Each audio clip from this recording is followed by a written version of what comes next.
Good morning. My name is Father Rayappa. I am from the Diocese of Vellore. I am a Catholic priest. And today I'm going to talk about the recent encyclical written by Pope Francis on ecology and environment, Laudato Si. This encyclical is making headlines all over the world, and the people of goodwill, not only Christians, everyone on the planet, 7 billion, are reading it and they are talking about it. And the governments, they are all cooperating with Pope Francis. And this is the best moment in our history. And we are bringing out the best in human beings. We want to save. We want to care. We want to show compassion and mercy. That is our human capability. And I think we are putting our inner resources, in other words, human ecology, to practice. The inner resources are putting outside. We are not digging from earth and exploiting, but we are digging ourselves. So Pope is writing so beautifully in Laudato Si about ecology and environment.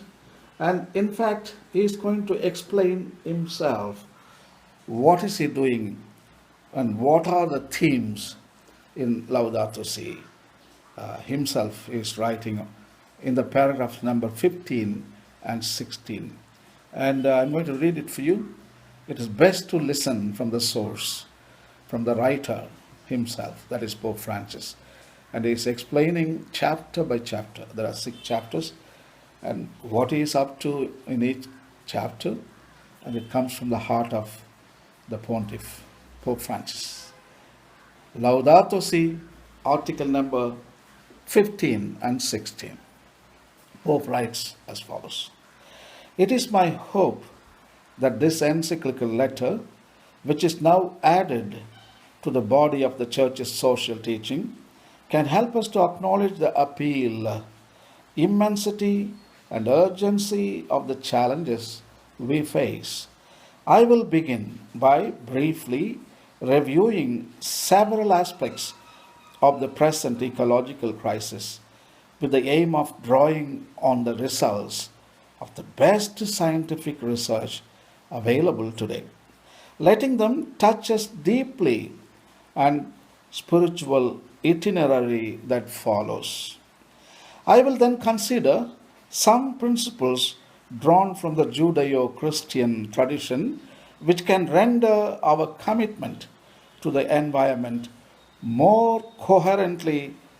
I will then attempt to get to the roots of the present situation so as to consider not only its symptoms but also its deepest causes. This will help to provide an approach to ecology which respects our unique place as human beings in this world and our relationship to our surroundings. In light of this reflection, I will advance some broader proposals for dialogue and action which would involve each of us as individuals and also affect international policy. Finally convinced, as I am, that change is impossible without motivation and a process of education, I will offer some inspired guidelines for human development to be found in the treasure of Christian spiritual experience. He continues in the paragraph number 16 in Laudato Si. Although each chapter will have its own subject and specific approach, it will also take up and re-examine important questions previously dealt with. This is particularly the case with a number of themes which will reappear as the encyclical unfolds.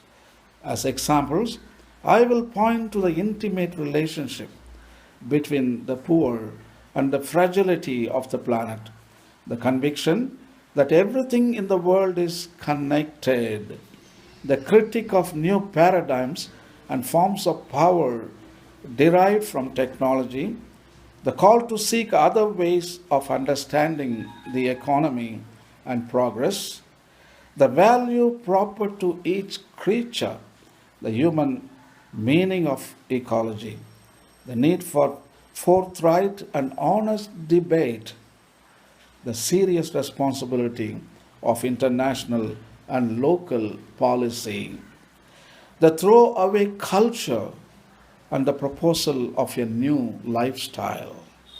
These questions will not be dealt with once and for all, but reframed and enriched again and again. Laudato Si, Pope Francis, Encyclical on Ecology and the Environment. Please read it. Especially, I just read paragraph number 15 and the paragraph number 16, which explain each and every chapter, all the 6 chapters, one by one. Pope Francis is stating clearly what is the subject he is dealing with. And happy reading, and God bless. Goodbye.